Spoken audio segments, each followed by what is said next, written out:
Welcome back. So in today's video, as you can probably tell from the title, we'll be talking about another cool gun from the 70s and 80s, the UZI Model A. This is a Model A, which is they're kind of rare. No, it's not an SBR yet. This is a dummy barrel that they used to come with.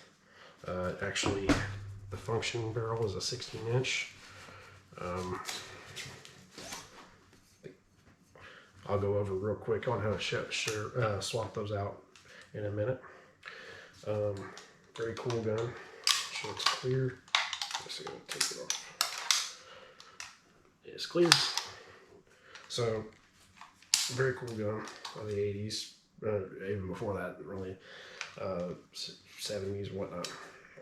But this one, I did look it up. It was imported in like 82 or some crap. It's like it's been in the country as long as I've been alive. But the full auto Uzis were open bolt design. This is a closed bolt, obviously.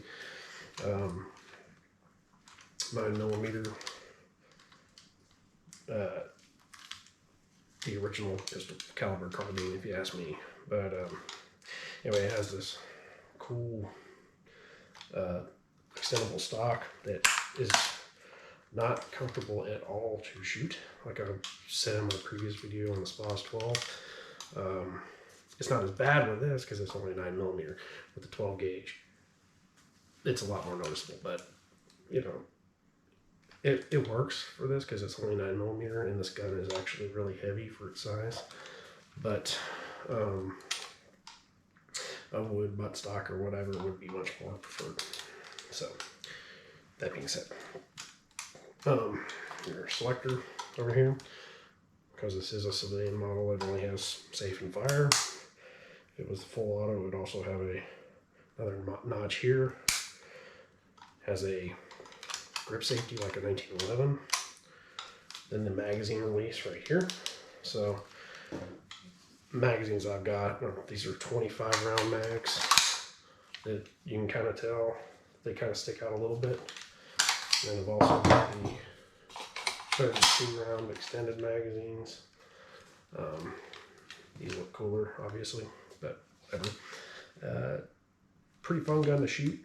Like I said, it does recoil for not even because this one's direct blowback, heavy bolt.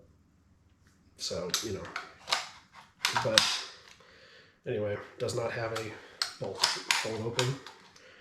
So just keep that in mind. If you were going to get one of these, if you run out, you still got to rack it no matter what.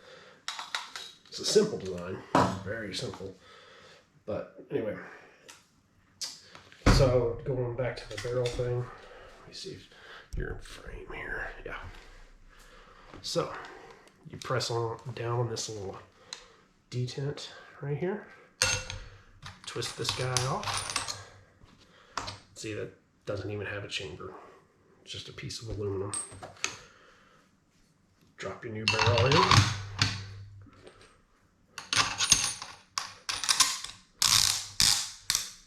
And now it's actually ready to fire. Load it up and go. As you can see, barrel swaps on these are really easy. If you wanted to SBR, getting it engraved and all that. But once you did, just the actual converting it would be as easy as swapping in a new barrel, and you're off to the races. So, which, if you think about it, this gun is it's very compact. Let me show you. To release the back of the buttstock, you squeeze there, and then you have a push button right there, and you gotta latch it in, and it goes like that. So if you're looking at it from a compact standpoint, with the 25 round magazine, it's pretty compact. Kind of like a HK P7, or no, P7, MP7. that, you know, could give you a lot of firepower in a compact package. Still old school, but these things are tanks. They're known for just running forever. Heavy gun, but it's heavy for a reason. It's steel, you know, stamped steel receiver and all that, so it ain't going anywhere. Sight wise, they have a dual aperture ring. This one's got a 100-meter ring and then a 200-meter, like a kind of like an AR rear sight. Oh, you know, on the carrying handle. Don't know how accurate it is. The 100 versus 200. I haven't tried it. You could probably do it. I'm sure. I mean, if you can do it with a pistol, you can do it with this. So anyway, very cool gun in the 80s. I went through a stint. You know, I had the SPAS 12.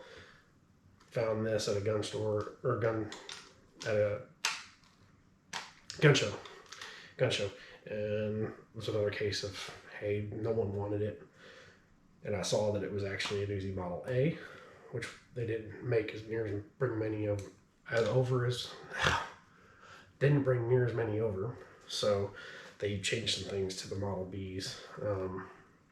So anyway, that's like, oh yeah, get this. Got it for a pretty good deal, so you know, didn't want to pass on it.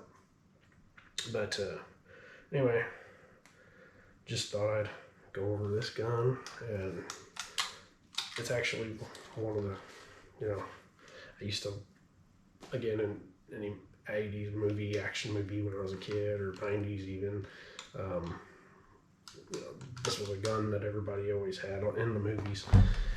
And yeah, it's a cool gun, kind of obsolete compared to modern PCCs like the MPX or the MP, even the MP5, which is not really any newer than this, but like most submachine guns that were converted for civilian use, going over the trigger. So you get the grip safety, and then it's kind of, how to describe it, it's very heavy, and it's also got a roll to it, like a, I guess you'd say like a Glock, but you know, but heavier. And it's not a crisp trigger at all. It's a combat style trigger. It's not really, you know, they like the MP5s, you know, the civilian versions, the semi-auto ones, they aren't good as that because the triggers were meant for being used at full auto, and so they kind of suck for that aspect. But I mean, if you need one of the compact 9mm, you know, it'd be pretty good, do pretty good for you. Anyway, that'll probably conclude this video. I'll be coming up with another one here shortly about another uncommon gun that you probably don't see, and I'll be back, guys. Make sure to like, share, and subscribe.